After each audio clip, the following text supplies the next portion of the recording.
Hi everybody, this is Tommy for Pro Photo Supply. This is Behind the Camera with Chad Brown. Chad, introduce yourself to the people and let them know what it is that you do with professional image making. Yeah, my name is Chad Brown. I'm an advocate, photographer, filmmaker, and a nonprofit leader. And a lot of the work I do around image making is telling stories around underserved voices, indigenous voices, especially up in the Arctic, and many BIPOC community type of voices that ties into the outdoors, pretty much that unseen voice, and I'll try to bring that to the screen.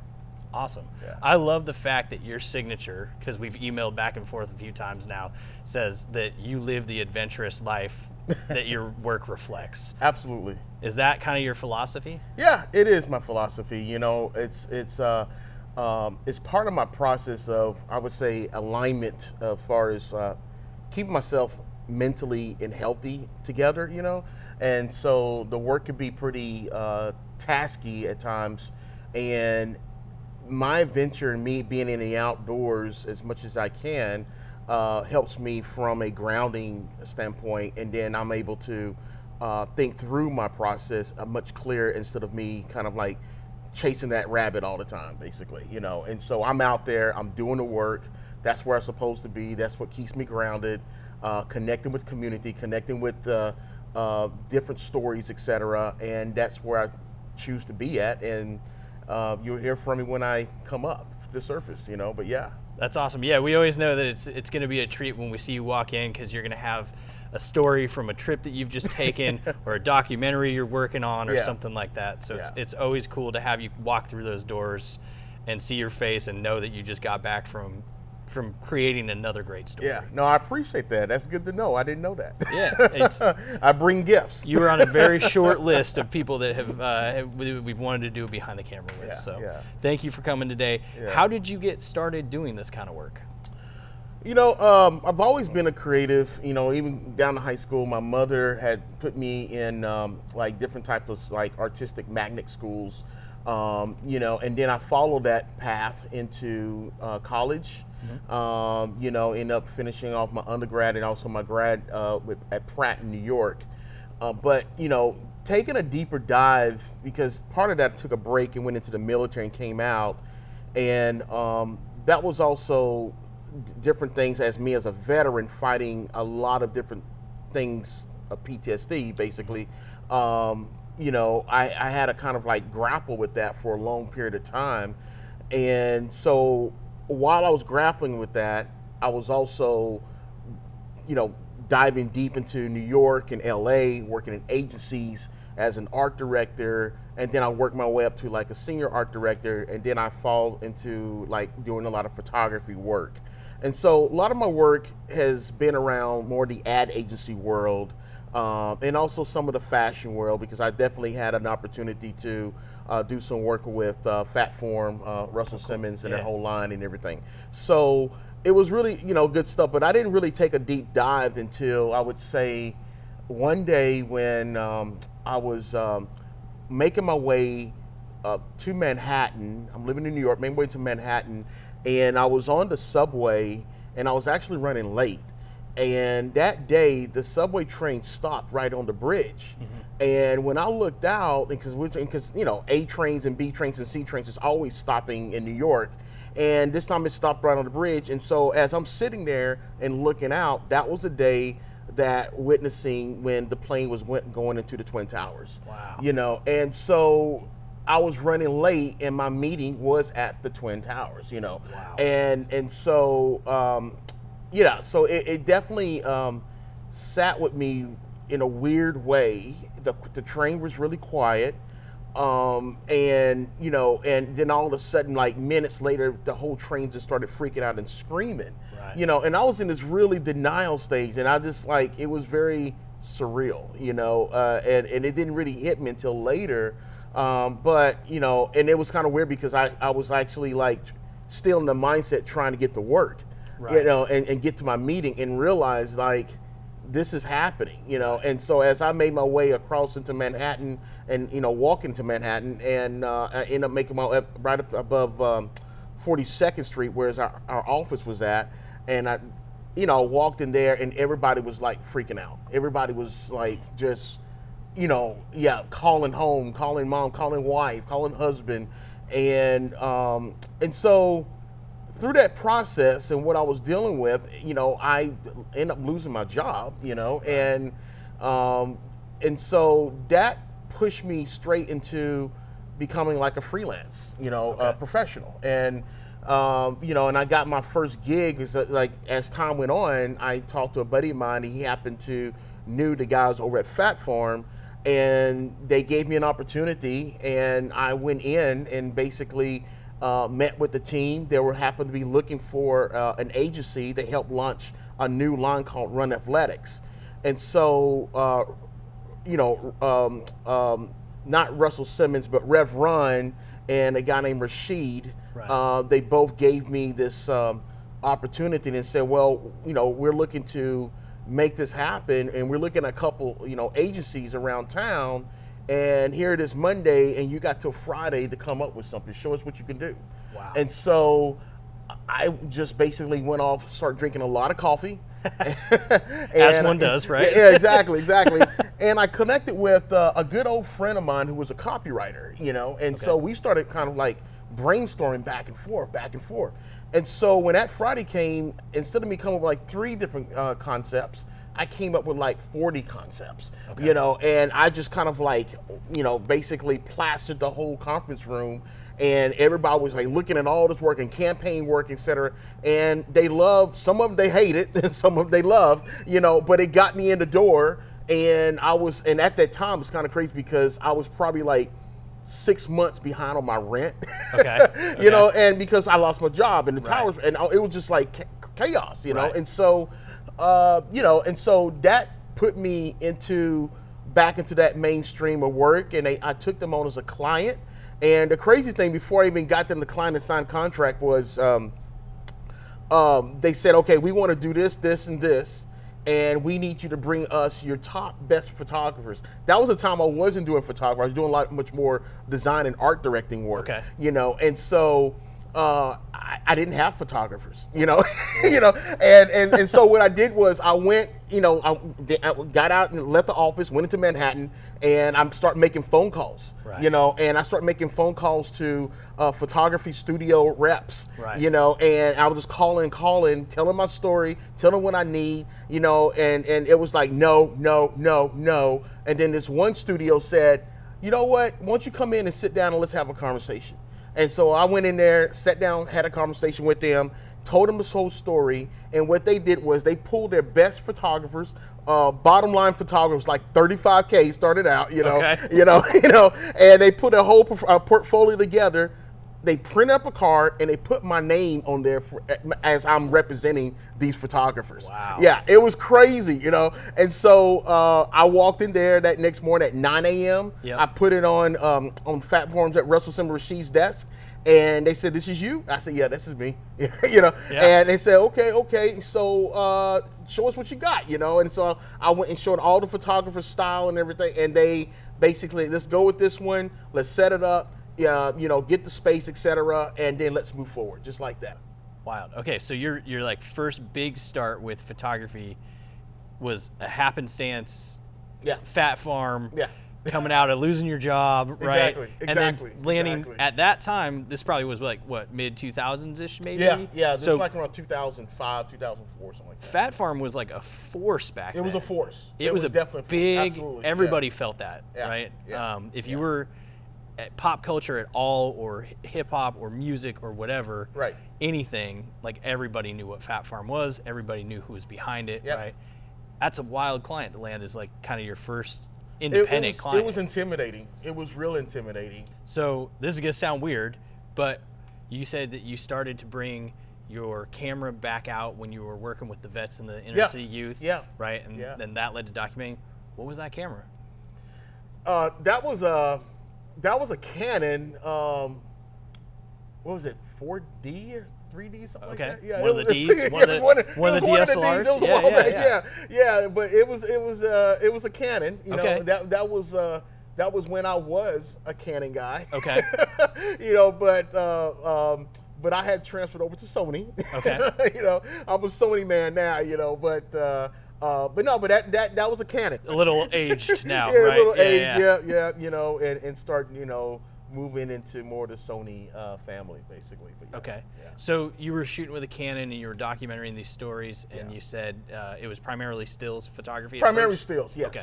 Yeah. So then when did the video come around? When did you decide that that was a better avenue or platform to tell these stories? Yeah, you know, the whole film stuff, video, it's kind of always been in me. I just never really tapped into it, and really, the birth of that came from just my training as an art director, doing commercials. You know, I was in the ad world and doing storyboarding. You know, and so, you know, so that came back, I would say, a little bit later. You know, after when I started to transfer, you know, over to Sony is when I actually started getting more into film, basically, you know. And so, and my approach to film is kind of old school in a way of telling stories, is that I do revert to storyboarding. You know, I have to storyboard. That's just like my training. You know, I think it's really it's powerful and it's interesting how teachers present themselves, you know. Sure. And some people don't really understand the importance of a teacher, but when that teacher presents something, it's like they're dropping some hard nuggets, you know, a framework, you know, within you, right, that you can never kind of erase out of that, you know. And so storytelling was taught to me in the form of developing, you know, concept, right? You know, visual conceptualization, and then rolling that into storyboarding, telling your story through frames and basically and sketching it out, gesture drawing. And so that's my background when I was from school and coming into the creative space, you know, and doing some work around the commercials, you know. And so when I'm telling a story, even around film, I'm still conceptualizing into storyboarding, you know. But my method of approach to storytelling when it comes to motion, film, video, however you want to put that, is the fundamentals is building a strong storyboard, being able to sketch that out conceptually. Even if you can't sketch, you can write that out, right? You know, you can write those scenes out, etc. You know, and be as descriptive. At least it gives a you know, a path to shoot, basically, right? You know, and so that's my background. So when I started doing more film, I would develop and conceptualize my storyboards to every documentary I'm doing. Now there is a place in documentary where it's the question mark, you know, and so, but what I try to do is, you know, I don't implement acting. I don't encourage the act if I'm doing just real life documentary. But there is a space where I can develop a storyboard around certain scenes that I want to try to create here, right? And then the rest of that will be just that question mark of just shooting and gathering that information. But I'm still able to follow my path, and I'm still able to finish that story in a timely manner as well, you know. So, but yeah. I mean, that's kind of like this might be a weird analogy, but it's kind of like football or basketball when you run a play, right? And that play is kind of where you're going to start, but then depending on what the environment feeds you, right? In that case, it's the defenders or whatever. You might change that play a little bit, or you might shift to a different play, and that's kind of like your storyboard, right? Absolutely. You try to pack light and compact, right? You don't have a lot of space to bring big, heavy trunks of gear. What are you bringing with you to tell these stories? What is it that what does your essential kit look like? What I take with me is I have, usually it fluctuates between two to three Pelican cases. And usually I have a light kit, and then the other Pelican case would be my cameras. Cameras and my lens. My photography, still photography, will be in my backpack.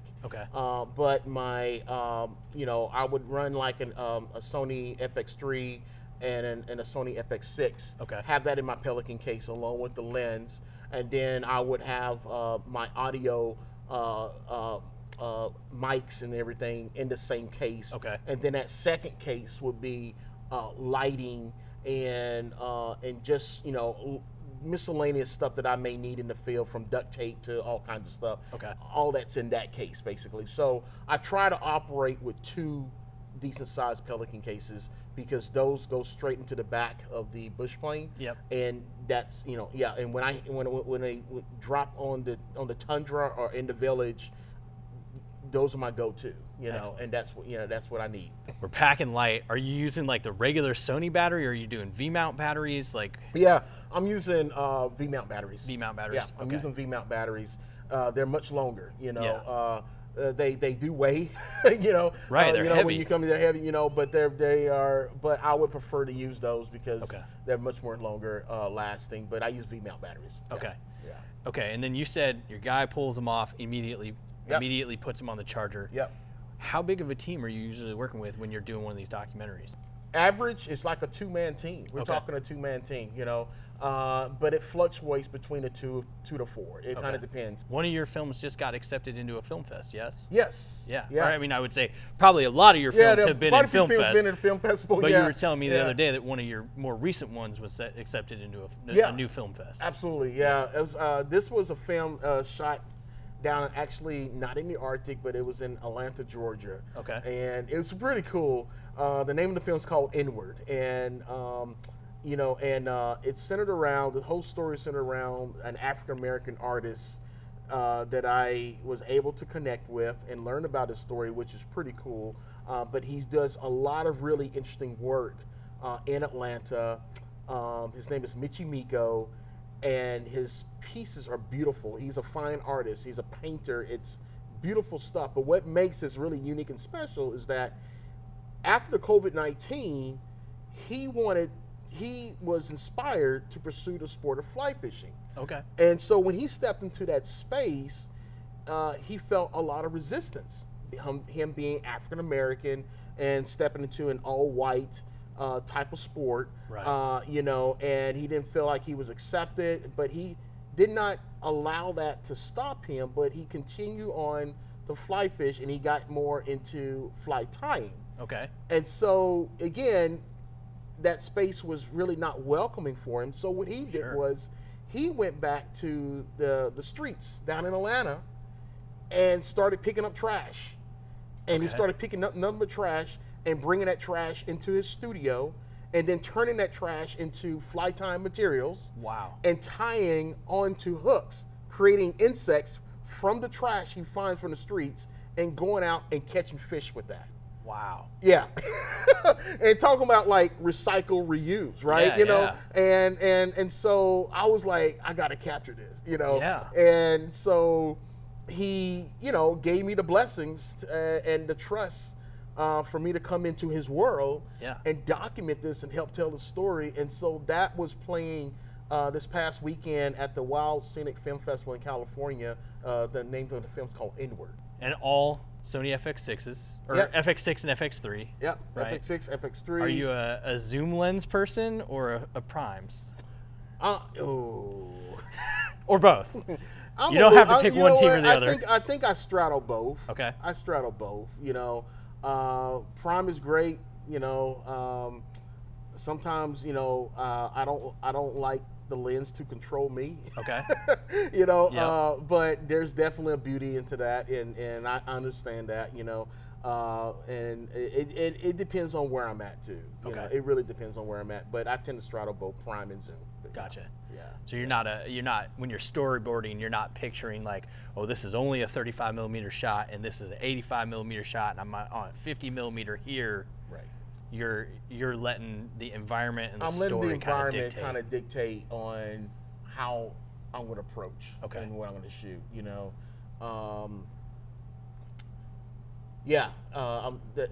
It's all about the environment for me, and especially when I'm working with indigenous community, it's so really interesting beauty and culturally, and so I would go into the environment and kind of like allow it to bring me in. Right. Take some time with that. Right. And then coming out of that will tell me, on how I need to approach that through what lens I'm going to use, and how I'm going to shoot that as well. Sure. You know, but yeah. Chad, thank you for sitting down and talking with me. This has been an amazing conversation. Yeah. And I can't wait to share it with everybody else. This has been Really appreciate it. Pro Photo Supplies Behind the Camera with Chad Brown. You can find him on chadocreative.com. Yeah, chadocreative.com, and Instagram is _ChadBrown_. Yeah. Excellent. Or you can come to Portland and catch him here. I'm here a lot, spending money. Maybe him and Axe might be hanging out and talking to us in the store on any given day. Yeah. Because we always look forward to you walking back in from an adventure and hearing what it is that you've been doing. I appreciate it. And telling us all the crazy stories that you get to experience with your work. I appreciate it. Thank you. Thanks, Chad. Yeah, yes, sir. Absolutely.